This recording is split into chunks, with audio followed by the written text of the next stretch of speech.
بسم اللہ الرحمن الرحیم۔ السلام علیکم۔ امام احمد بن حنبل رحمہ اللہ نے فرمایا تھا، ہمارے حق پر ہونے کے فیصلے ہمارے جنازے کریں گے، اور ایسا ہی ہوا۔ جب وہ دنیا سے رخصت ہوا تو کہا جاتا ہے کہ 8 لاکھ لوگوں نے ان کے جنازے میں شرکت کی۔ روایت میں یہ بھی ملتا ہے اگر اوپر سے کوئی ستون گراتے تو شاید وہ بھی زمین کو نہیں پہنچتا۔ امام احمد بن حنبل کی پیدائش ربیع الاول 164 ہجری بمطابق نومبر 780 عیسوی میں ہوئی، اور ان کی وفات 2 اگست 855 کو ہوئی۔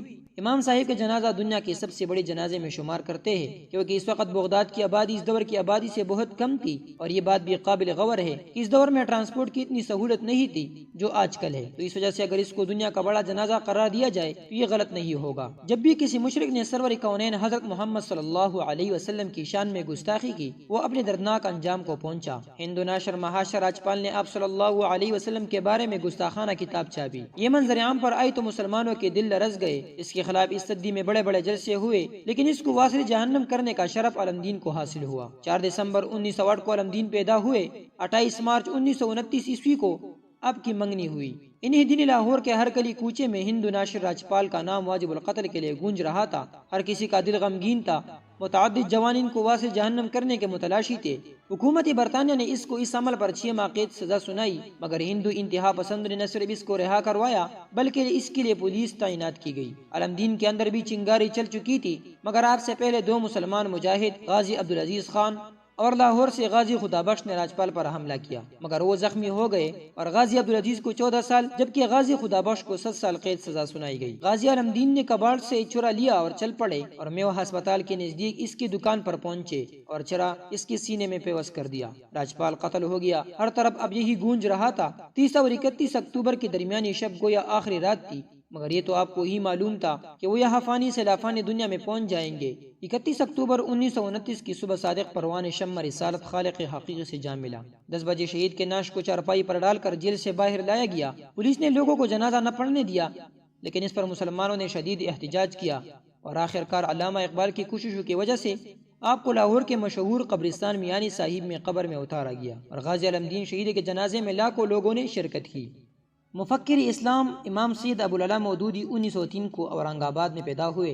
امام سید ابوالعلا نے 17 سال کی عمر میں الجہاد فی الاسلام کتاب لکھی، اور یہ وہ دور تھا جس وقت کفاروں نے جہاد کو غلط ثابت کرنے کی کوشش کی، اور مولانا نے ان سب اعتراضات کے جوابات دیے۔ دنیا میں سب سے پہلے جس نے قادیانوں کے خلاف قلم اٹھایا وہ مولانا مودودی رحمہ اللہ تھے۔ 11 مئی 1953 کو مولانا مودودی حسب معمول جماعت پڑھانے میں مصروف تھے، اور اس وقت 14 آدمی آ گئے۔ مولانا صاحب کو کہا آپ نماز پورا کرے۔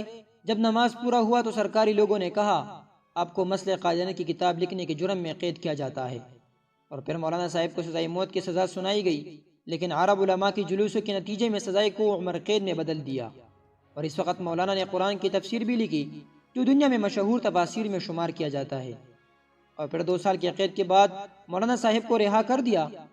مولانا مودودی رحمہ اللہ نے 130 سے زیادہ کتابیں لکھی، اور آخر کار مولانا مودودی رحمہ اللہ گردو کی بیماری کی وجہ سے 1979 میں وفات ہوا، اور مولانا کے جنازے میں لاکھوں لوگوں نے شرکت کی، اور مولانا صاحب کا جنازہ قذافی اسٹیڈیم لاہور میں ممتاز عالم دین علامہ یوسف القرضاوی نے ادا کی۔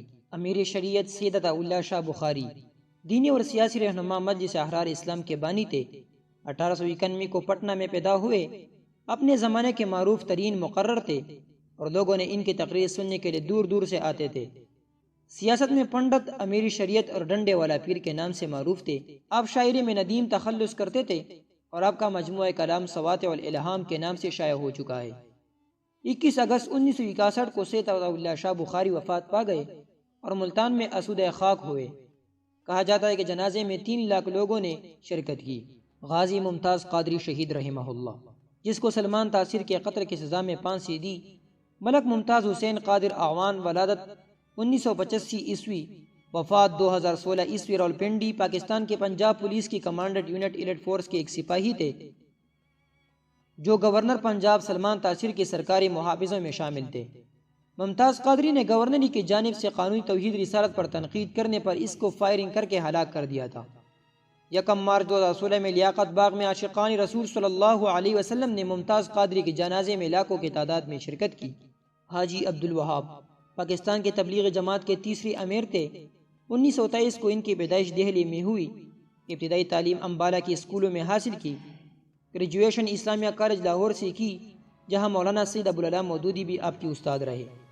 تعلیم مکمل کرنے کے بعد آپ تحصیلدار بھرتی ہوئے۔ 18 نومبر 2018 کو طویل علامت کے بعد انتقال کر گئے۔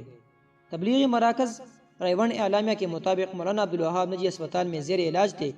حاجی محمد عبدالوہاب کا جنازہ شیخ الحدیث حضرت مولانا مفتی نذر الرحمن نے پڑھایا، جو حاجی عبدالوہاب کی وصیت کے مطابق تبلیغی جماعت کے امیر بنائے گئے ہیں۔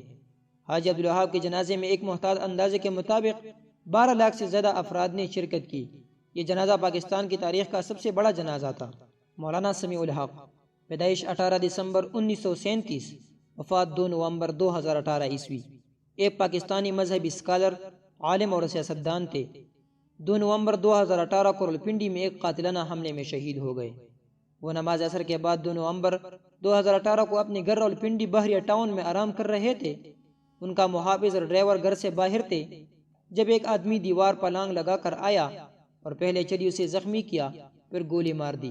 مولانا صاحب کے جنازے میں 3 لاکھ سے زیادہ لوگوں نے شرکت کی۔ تحریک لبیک پاکستان کے امیر علامہ خادم حسین رضوی، 22 جون 1966، بریلوی مکتب فکر کے عالم دین اور مذہبی سیاسی جماعت تحریک لبیک پاکستان کی بانی تھے۔ سیاست میں آنے سے قبل خادم حسین لاہور میں محکمہ اوقاف کے مسجد میں خطیب تھے۔ ممتاز قادری کی سزا پر عمل درآمد کے بعد انہوں نے کھل کر حکومت وقت پر تنقید کی، جس کی وجہ سے محکمہ اوقاف نے ان کو فارغ کر دیا۔ 19 نومبر 2020 عیسوی بروز جمعرات بوجہ علالت بعمر 54 سال لاہور میں وفات پائے۔ 21 نومبر 2020 عیسوی بروز ہفتہ کو صبح 10 بجے نماز جنازہ گراؤنڈ میناری پاکستان میں ادا کی گئی۔ جنازہ صاحبزادے سعد رضوی نے پڑھایا۔